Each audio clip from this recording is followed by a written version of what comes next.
94.3 माई FM पर आप सुन रहे हैं जीना इसी का नाम है और मैं हूँ माही। क्या ये सही होगा? मिताली परेशान हो उठी। क्या अपने से छोटी उम्र के लड़के पर क्रश होना नॉर्मल है? मिताली अपने आप से सवाल कर रही थी। पक्का मन बना लिया था कि ऑफिस पहुंचकर सिर्फ अपने काम में ध्यान लगाएगी और कुणाल की तरफ देखेगी भी नहीं, अपने क्यूबिकल में ही बैठी रहेगी। लेकिन तभी उसकी कलीग पिंकी ने फ्लोर के दूसरे कोने से मिताली कॉफी ब्रेक की आवाज लगाई और मिताली उठकर उसके साथ कैंटीन की तरफ चल दी। पता था कुणाल भी वहीं होगा। कैंटीन में कुणाल गप्पे लगा रहा था किसी के साथ। कॉफी के कप से उठते धुएं के बीच मिताली उसे घूरती रही। अचानक ध्यान आया कि आसपास बहुत से लोग हैं। उफ, किसी ने देख लिया तो गॉसिप शुरू हो जाएगी। उसे अपने आप पर कंट्रोल करना ही होगा। मिताली ने अपने आप को संभाला। न जाने क्या हो गया था उसे आजकल। ऑफिस में एंटर करने से लेकर साइन आउट करने तक मिताली की नजरें कुणाल का पीछा करती रहती थी। ना चाहते हुए भी दिमाग कहता मत देख कुणाल की तरफ, पर दिल कहता बस एक आखिरी बार। कुणाल को या किसी को भी पता चल गया कि कुणाल उसका क्रश है तो बड़ा एम्बैरेसिंग होगा। ये सोच मिताली कुणाल को अवॉइड करना चाह रही थी, पर क्यों, जानेंगे इस गाने के बाद। 94.3 माई एफएम पर आप सुन रहे हैं जीना इसी का नाम है और मैं हूँ माही। मिताली इंद्रनील दीवान एक समझदार और सक्सेसफुल करियर वुमन, एक डेडिकेटेड हाउसवाइफ और 2 बच्चों की माँ थी। एक सुखी परिवार, प्यार करने वाला पति और डिसिप्लिन बच्चे। किसी भी औरत के लिए ये ब्लेसिंग से कम नहीं होता। मिताली भी प्यार करती थी अपने पति से, पर फिर भी कुणाल की तरफ अट्रैक्ट होती जा रही थी। 38 की उम्र में क्रश होना, वो भी ऐसे लड़के से जो कम से कम 8-10 साल छोटा हो। क्या नॉर्मल था ये? पर रोक नहीं पा रही थी अपने आप को। मिताली और इंद्रनील की शादी को 13 साल हो चुके थे। दोनों की जिंदगी पति पत्नी से ज्यादा रूममेट्स जैसी हो गई थी। एक फॉर ग्रांटेड लाइफ। शादी से पहले प्रॉमिस किया था दोनों ने एक दूसरे को कि हमेशा बेस्ट फ्रेंड्स बनकर रहेंगे, एक दूसरे के साथ सब शेयर करेंगे। अब लगता था बात करने के लिए कुछ बचा ही नहीं है। न दोस्ती रही न रोमांस। मिताली के पास बच्चों की परवरिश, काम की टेंशन, घर का राशन पानी, मेड की झिकझिक, बिल और पेमेंट्स, इन्वेस्टमेंट्स और पति की फरमाइशें पूरी करने के बाद खुद के लिए न तो टाइम बचता था और न जोश। इंद्रनील ने 1-2 बार जिम ज्वाइन करने की सलाह भी दी, पर वो टाइम की कमी और जिम की महंगी फीस का रोना लेकर बैठ गई। ऐसे में पति के रूखेपन को क्या दोष देती? क्या इसीलिए इंद्रनील उससे दूर होता जा रहा था या कोई और वजह भी थी? पता चलेगा बस थोड़ी देर में। 94.3 माई एफएम पर आप हैं माही के साथ। कॉफी में चीनी घोलते हुए मिताली इसी सोच में डूबी हुई थी।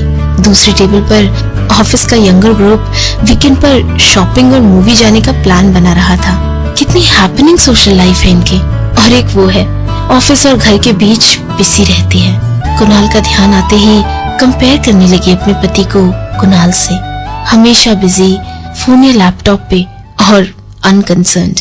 अपने ऑफिस और बच्चों के अलावा किसी तीसरी चीज के लिए कोई जगह ही नहीं है उसकी लाइफ में। मिताली के लिए भी नहीं।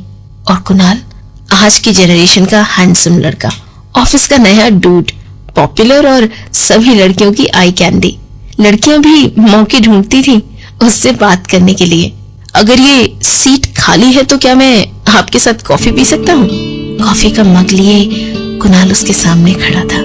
हाँ, व्हाई नॉट, श्योर। कुणाल को अचानक देखकर हड़बड़ा गई मिताली और हकलाने लगी।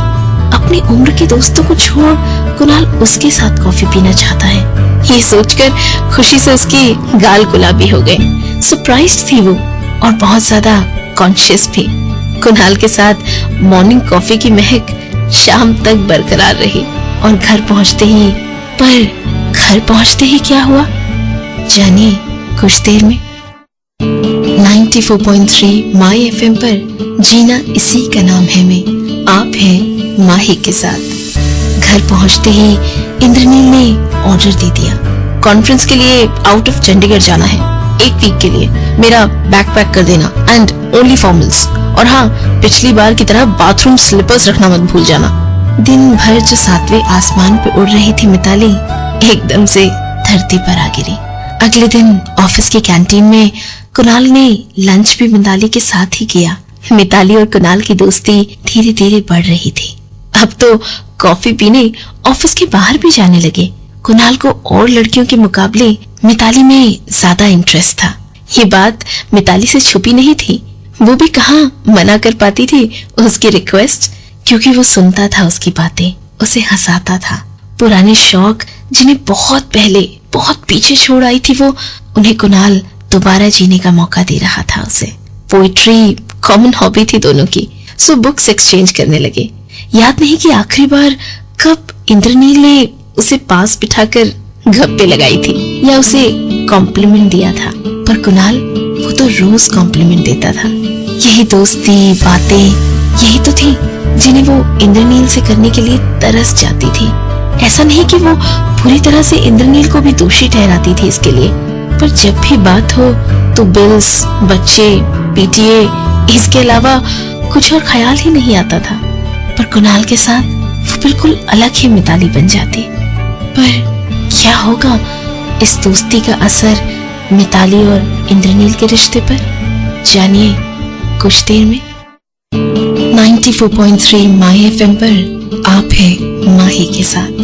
मिताली अब खुद पर भी ध्यान देने लगी थी। सुबह 5 बजे उठकर योगा करती, हेल्दी डाइट लेती, रात को जल्दी सो जाती, अच्छे से ड्रेसअप होने लगी थी, मेकअप करने लगी थी। कई बार मिताली को लगता कि वो सही नहीं कर रही, फिर सोचती फिट रहने और ड्रेसअप होने में कोई बुराई तो नहीं है, और वैसे कुणाल से रिश्ता सिर्फ दोस्ती का है और उसमें कुछ गलत नहीं है। मिताली में आए बदलाव इंद्रनील की नजरों से छुपे नहीं थे। वो जानना चाहता था इन चेंजेस की वजह, और पता चल ही गया उसे। एक शाम इंद्रनील अपने कलीग्स के साथ कॉफी हाउस में कॉफी पी रहा था। तभी कॉर्नर की टेबल पर बैठे कुणाल और मिताली को इंद्रनील की कलीग ने देख लिया और बोली, हे देखो वो मिताली है ना, कितनी स्लिम हो गई है और बहुत प्रिटी लग रही है, और वो हैंडसम सा लड़का कौन है उसके साथ। इंद्रनील ने मुड़कर देखा। ढलते सूरज की रोशनी में मिताली बहुत खूबसूरत और यंग लग रही थी, चेहरा ग्लो कर रहा था। तो क्या यही लड़का मिताली में आए चेंजेस का कारण है? अचानक से इंद्रनील जेलस फील कर रहा था। ये वही मिताली है, घर पर तो बात भी नहीं करती। अचानक एहसास हुआ उसे कितना डिमांडिंग और सेल्फिश हो चला था वो। सिर्फ अपनी बच्चों और घर की देखरेख की उम्मीद रखता था, पर मिताली की इच्छाएं और जरूरतें, उन पर ध्यान तो दूर, उससे बात तक करने की फुर्सत नहीं है उसे। लेकिन क्या ये रियलाइजेशन इंद्रनील और मिताली के रिश्ते को बचा पाएगा? जानिए इस गाने के बाद। 94.3 माही एफएम पर आप है माही के साथ। उधर कुणाल मिताली से अपनी गर्लफ्रेंड को मनाने के लिए तरीके पूछ रहा था। क्या मिताली, ये आजकल की लड़कियां ना हर छोटी बात पर नाराज हो जाती हैं, कोई मैच्योरिटी नहीं है। तभी ना मुझे आपसे बात करना अच्छा लगता है। अच्छा अब बताओ ना कैसे मनाऊं मैं उसे? ये पहली बार नहीं हुआ था। कुणाल ज्यादातर मिताली से अपनी गर्लफ्रेंड की ही बातें करता। पहली बार मिताली को जरूर कुछ चुभा सा था। फिर एक अच्छे दोस्त की तरह इस बार भी मिताली ने पूरी सच्चाई से कुणाल को कुछ टिप्स दी।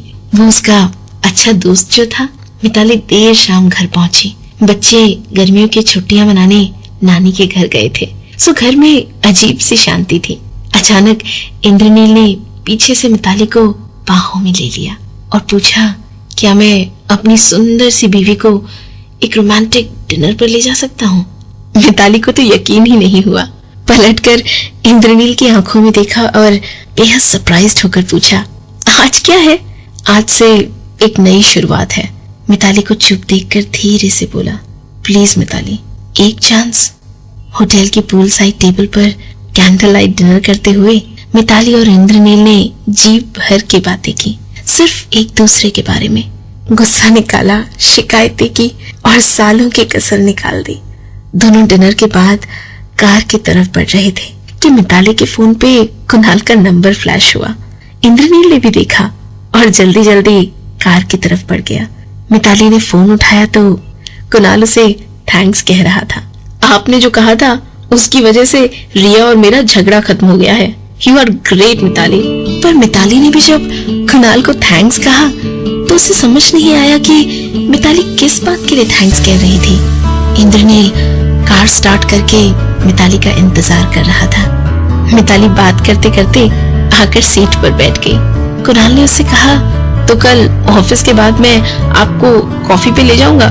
मिताली ने मुस्कुराकर इंद्रनील की तरफ देखा और कहा, कल मैं इंद्रनील के साथ कॉफी पर जा रही हूँ। थैंक्स कुणाल।